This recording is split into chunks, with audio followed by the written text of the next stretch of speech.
बदनाम कसाई की अंडरग्राउंड कन्फेशन टेप सामने आ गई। वो गलियों का भूत था, एक खौफ जो पुराने मोहल्लों में धीरे धीरे फैलता रहा, जब तक एक पुराना जंग लगा हुआ टेप रिकॉर्डर एक सड़ती हुई बेसमेंट के नीचे छुपा हुआ उस अफसाने को एक डरावनी हकीकत में बदल नहीं देता। क्वेटा के पुराने शहर का कसाई। क्वेटा के पुराने शहर की धुंध भरी तंग गलियों में कसाई का अफसाना नस्लों से लोगों को डराता आया है। 20 सालों से ज्यादा वक्त तक लोग ऐसे लोगों के गायब होने की कहानियां सुनाते रहे, खासकर वो लोग जो अनडॉक्यूमेंटेड थे, फुटपाथ पर रहते बच्चे या गरीब लोग। मगर हुकूमत ने हमेशा इन्हें अर्बन मिथ्स कहकर नजरअंदाज किया। कहा जाता था वो सिर्फ रात को काम करता था। ना कोई पैटर्न, ना कोई सबूत, सिर्फ एक ही चीज हर मर्तबा मिलती थी, जब किसी नाले में किसी का बॉडी पार्ट मिलता या किसी कंक्रीट के टुकड़े में कोई छोटी सी ज्वेलरी ढूंढ ली जाती। ना कोई गिरफ्तारी, ना फिंगरप्रिंट्स, सिर्फ साए। जब तक पिछले हफ्ते तक सब कुछ एक रियल एस्टेट रेनोवेशन से शुरू हुआ। भिटाई स्ट्रीट पर एक पुराना टूट फूट चुका घर एक फैमिली ने गेस्ट हाउस बनाने के लिए खरीदा। जब डेमोलिशन चल रहा था, वर्कर्स ने बेसमेंट में एक झूठी दीवार तोड़ी। पीछे था एक पुराना स्टॉर्म शेल्टर, जहां एक मेटल का ट्रंक मिला, जंजीरों से बंद और जंग से भरा हुआ। ट्रंक के अंदर हड्डियां थीं, ना फेक ना स्टेज्ड, बिल्कुल असल। और उनके नीचे था एक पुराना कैसेट प्लेयर, चलने के काबिल और चल रहा था। जो लोग समझ रहे थे कि ये सिर्फ कुछ पुराने टूल्स हैं, वो असल में एक ऐसे शख्स की ऑडियो डायरी सुन रहे थे जो कहता है कि वो नापाक लोगों को साफ करता था। और सबसे ज्यादा खौफनाक बात, उसने नाम लिए, कुछ अभी भी जिंदा हैं। वो टेप जो पूरे शहर को हिला गई। टेप हुकूमत के हवाले की गई, लेकिन कुछ ही घंटों में एक स्टूडेंट जर्नलिस्ट के पास पहुंच गई जो एक अंडरग्राउंड पॉडकास्ट के साथ काम कर रहा था।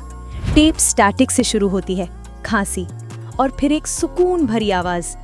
अगर तुम ये सुन रहे हो तो या तो मैं मर चुका हूँ या मैंने फैसला किया है कि दुनिया को याद दिला दूं जो उसने भुला दिया है।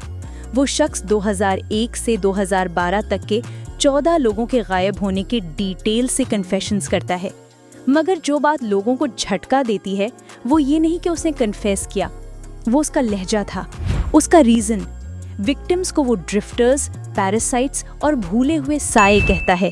वो कहता है कि उसके वालिद का बुचर शॉप था, जहां उसका पहला एनाटॉमी लेसन गोश्त काटना नहीं बल्कि उम्मीद को जिस्म से अलग करना था। फिर आती है वो बात जो इस हॉरर को स्कैंडल में बदल देती है। वो कहता है कि एक ऑफिसर रेहान ने उसकी मदद की थी 2007 में साफ सफाई में।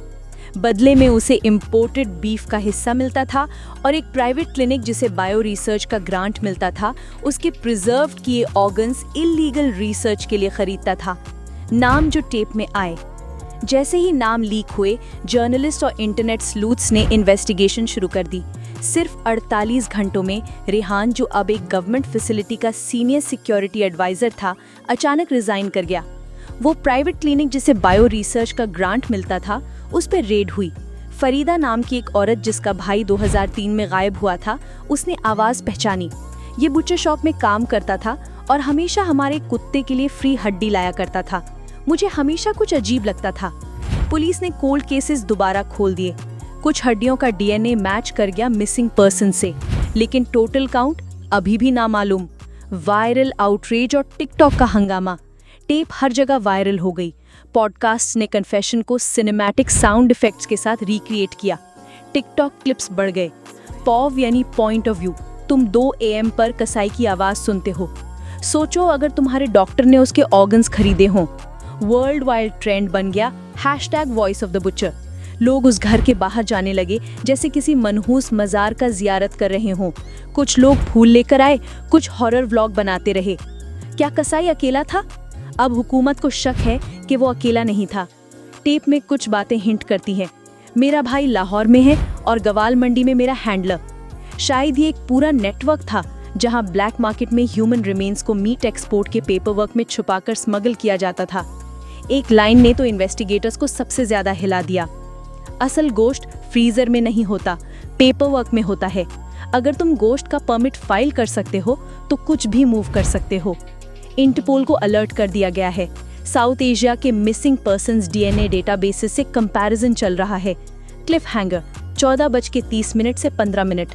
टेप के आखिरी सेकंड्स में वो हंसी मारता है और कहता है, मैंने कब कहा मैंने खत्म किया, मैंने तो सिर्फ ये कहा कि मैं थक गया हूँ।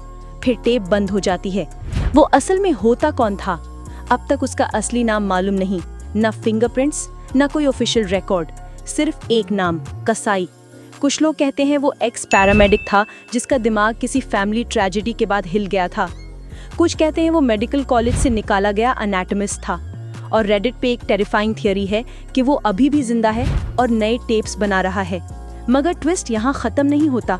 पिछले हफ्ते एक नए एनवेलप में एक यूएसबी मिली। उसमें एक एआई जनरेटेड वॉइस थी, मगर इस बार वो उसकी आवाज नहीं थी, वो नए शख्स की थी। और उसने कहा, मैंने उससे सीखा और मैं उससे बेहतर हूँ। आजकल के डिजिटल जमाने में जहाँ एआई और कंटेंट ने सब कुछ ले लिया है, कसाई की टेप ये याद दिलाती है, अंधेरा वायरल होने के लिए फॉलोअर्स नहीं चाहता, सिर्फ खामोशी चाहिए।